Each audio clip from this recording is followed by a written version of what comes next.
धन्यवाद इस शाम को और भी सुनहरा बनाने के लिए। और जितने भी हमारे विशिष्ट गणमान्य लोग मंच पे बैठे हुए हैं उन सबको नमस्कार। मैं सुदर्शना जी को एक साहित्यकार के रूप में कम और सुपर्ण की माँ और एक फेलो क्रिया योगी के रूप में ज़्यादा जानता हूँ,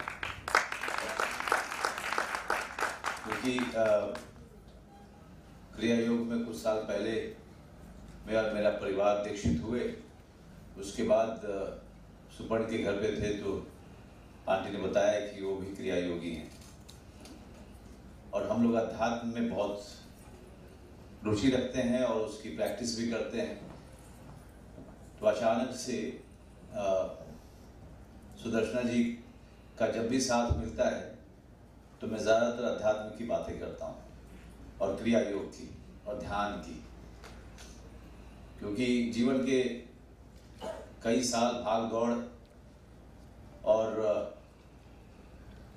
एक खास तरीके की दौड़ धक्का मुक्की में ही गुजर गया। एक लक्ष्य को लेकर के जब गांव से निकले थे उसी का पीछा कर रहे थे और कुछ सूझ नहीं रहा था उसके अलावा। और जब से दीक्षित हुए क्रिया योग में उसने एक ठहराव दिया, अंदर के जितने भी क्रोध थे उनको शांत किया और उसको एक नई दिशा दी। और जब भी मैं सुदर्शना जी के साथ होता हूँ तो बातचीत करके कुछ और भी जो उसके पक्ष है अध्यात्म के क्रिया योग के, उसके बारे में जानने की कोशिश करता हूँ। आज मंच पे बैठा हुआ मैं बहुत ही छोटा महसूस कर रहा था, क्योंकि अभी श्रुति साहब कौन नहीं जानता इनको, अगर जिनको साहित्य में रुचि रही। और भी बहुत सारे हमारे जो अग्रज बैठे हुए हैं, सबको कहीं ना कहीं पढ़ा है। और धर्म युग तो मेरे जीवन के 30 साल की उम्र तक हमारे जीवन का हिस्सा रहा। और भी कई सारी पत्रिकाएं थी जिनको हम एक रंगमंच रंगकर्मी के तौर पे हमेशा पढ़ते थे। तो मैं ज़्यादा कुछ नहीं कहूँगा क्योंकि मैं अभिनेता हूँ और मुझे पढ़ करके उसको आवाज़ देना अच्छा लगता है और वो मेरा अपना अनुशासन है। हम लोगों को बोलना उतना अच्छा नहीं लगता, ना हम उसमें अच्छे हैं। हमें भीगे बालों की खुशबू उससे मस्त किए जा रही थी। क्या चीज़ है शादी भी, अपना आप भी सब नया लगने लगता है। हर रंग हर खुशबू जैसे और चटक और दिलकश हो गई हो, और फिजाओं में जैसे हर वक्त संगीत तैर रहा हो। आज तो वैसे भी बहुत खुश थी क्योंकि जय आज उसे टाउन लेके जाने वाला था। यहाँ आकर ही उसे टाउन और सबब का पता चला, वरना हापुड़ में रहते हुए तो ये जादू नगरी सिर्फ मुंबई ही थी जिसके बारे में उसने उपन्यास या कहानियों में पढ़ रखा था, टीवी की तस्वीरों में देखा था या फिर अपनी मौसेरी बहन के मुंह से सुना था। मीनाक्षी उर्फ मीना दीदी शादी के बाद कई साल मुंबई में रही थी और इसके बारे में बहुत कुछ बताया था। यहाँ की लोकल ट्रेन, बसों की भीड़ भाड़, कॉस्मोपॉलिटन नागरिक, बारिश के किस्से और यहाँ के लैंडमार्क। पर अब रीना खुद ये सब देखने को बेताब हो रही थी। जय की सारी छुट्टियाँ शादी के समय ही खत्म हो गई थी। आने के बाद से जो थोड़ा बहुत वक्त उन्हें शाम को मिलता था उसमें अपनी नई गृहस्थी के लिए छोटे मोटे सामान खरीदने में लग जाता था।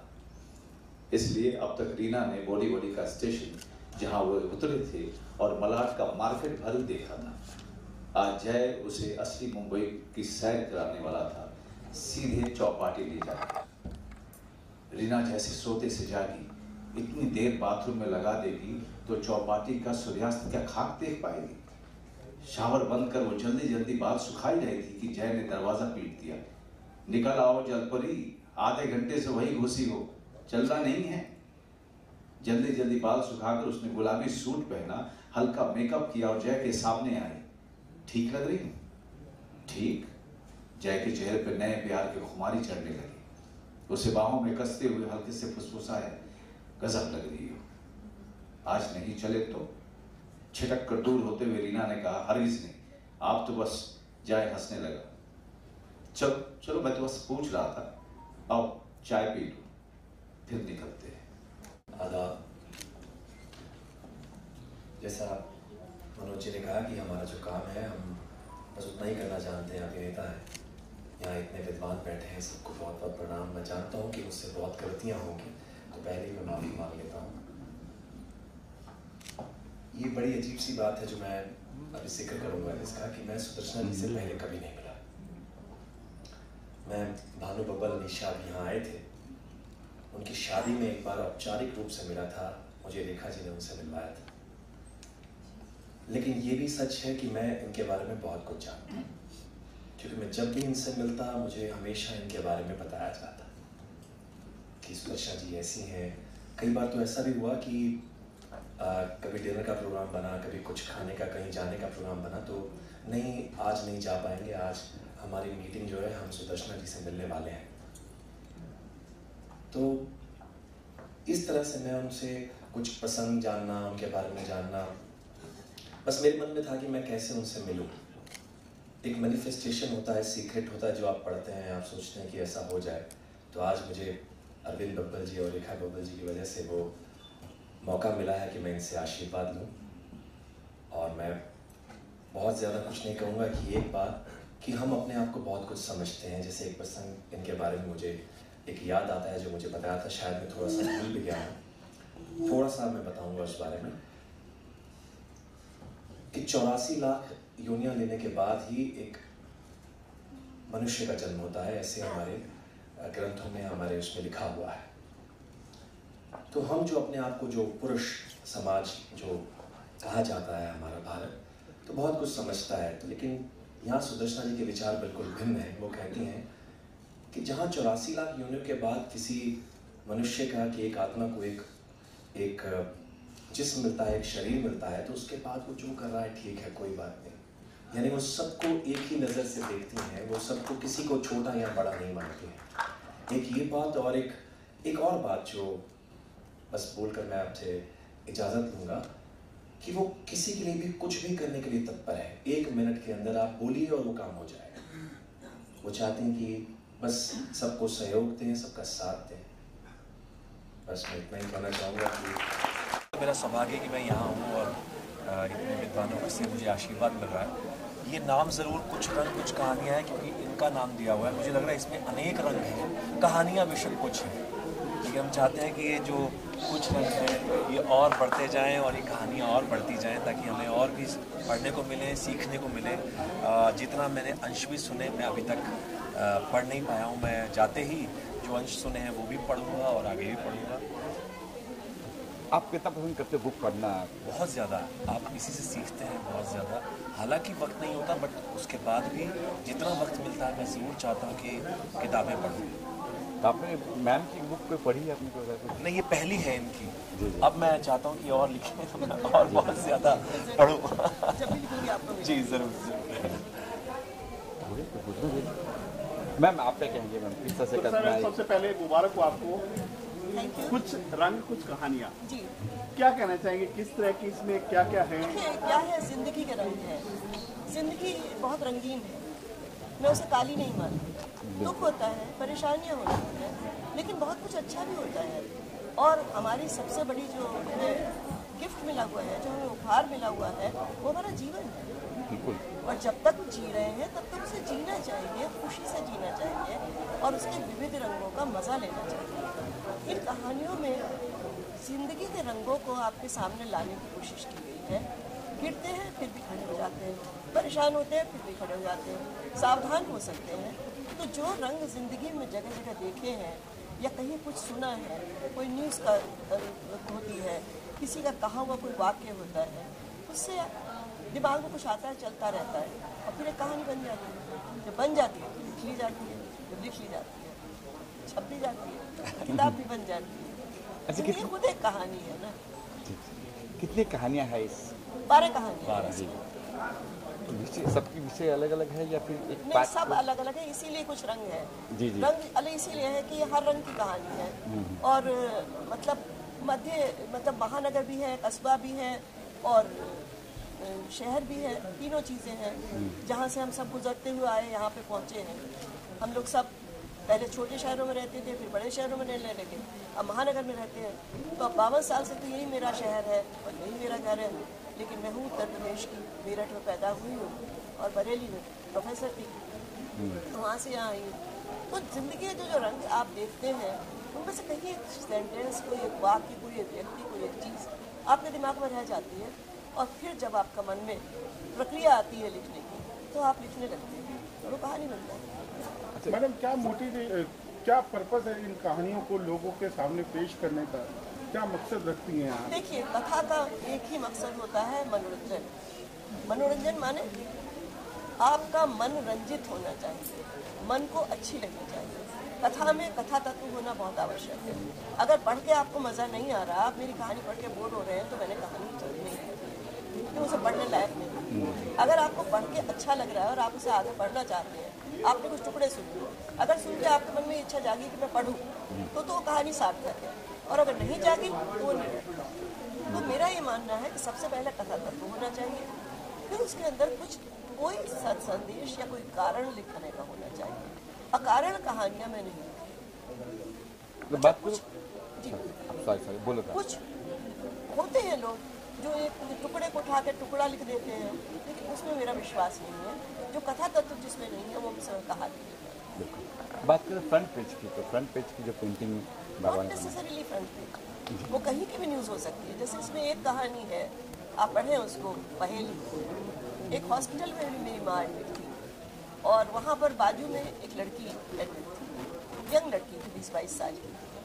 और डॉक्टर ने बताया, उसकी मामी उसके पास थी, लड़की तकलीफ में थी, उसके पैर में ट्रैक्शन था और काफ़ी चोट लगी थी।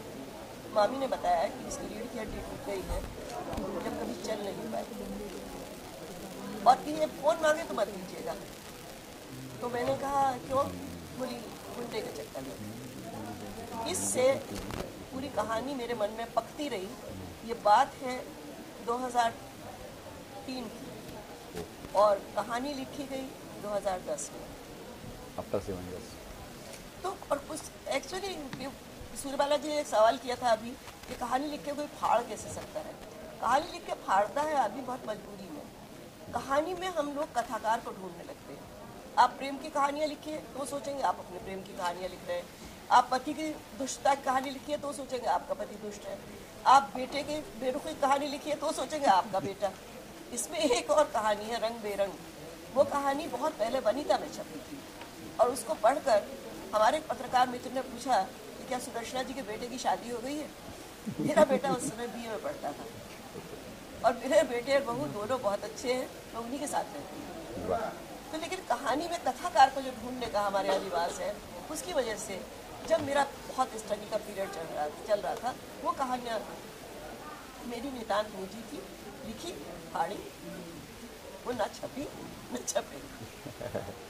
मैडम, आज के सोशल मीडिया के दौर में युवा पीढ़ी की रुचि कहीं ना कहीं साहित्य से कम होती जा रही है, लिखने पढ़ने पर बहुत कम होती जा रही है। आपको चिंता है इस बात को लेकर? मुझे ऐसा नहीं लगता। यहाँ जो बैठे हुए हैं मुझे काफ़ी सारे युवा नज़र आ रहे हैं। मेरे दोस्त हर उम्र के हैं। मेरे दोस्तों में आबी सुरती 88 साल के से लेके 23 साल की लड़की भी है जो आई है। तो मैं दोस्ती के लिए कोई उम्र नहीं होती, साहित्य के लिए भी कोई उम्र नहीं होती। आपको शौक होना चाहिए। अगर आप पढ़ना चाहते हैं तो क्यों नहीं? मुझे तो नई पीढ़ी से बहुत आशाएं हैं, वो लिख भी अच्छा रहे, पढ़ भी अच्छा रहे, उनकी रुचियों के लायक लिखिए। आप उन्हें हर समय अगर प्रवचन देना चाहेंगे तो वो नहीं पढ़ेंगे। प्रवचन कौन पढ़ना चाहता है? आप भी नहीं सुनना चाहते थे। आप याद कीजिए, you are also once young, think about that. आप उन्हें अश्लील साहित्य मत परोसिए, लेकिन अच्छा साहित्य ऐसा दीजिए जिसको पढ़ के उन्हें मजा आए, तो क्यों नहीं पढ़ेंगे?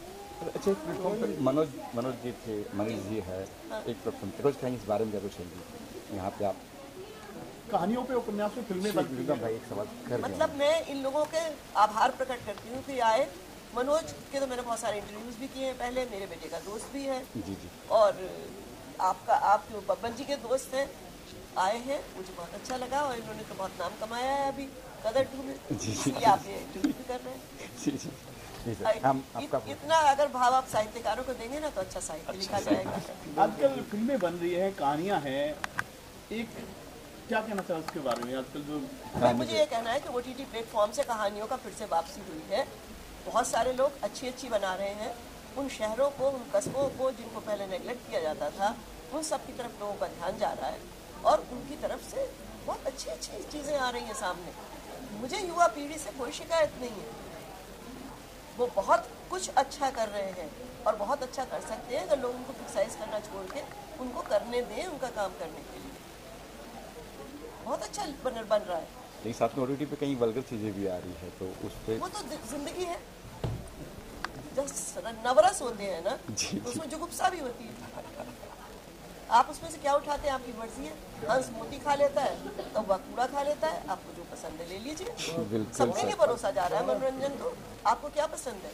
और रहा अश्लील और अश्लील, वो एक बहुत परिभाषित करने की वस्तु है। आप चाहें तो खजुराहो को अश्लील मान सकते हैं, वसंतोत्सव को अश्लील मान सकते हैं। ये कामसूत्र का देश है, वात्स्यायन ने लिखा था, लोग पढ़ते ही थे। और कुछ लोग मूर्तियों के कपड़े पहना रहे हैं तो उनको भी आप क्या कहिएगा। तो ये तो आपकी मेंटेलिटी है, आपका सोच है।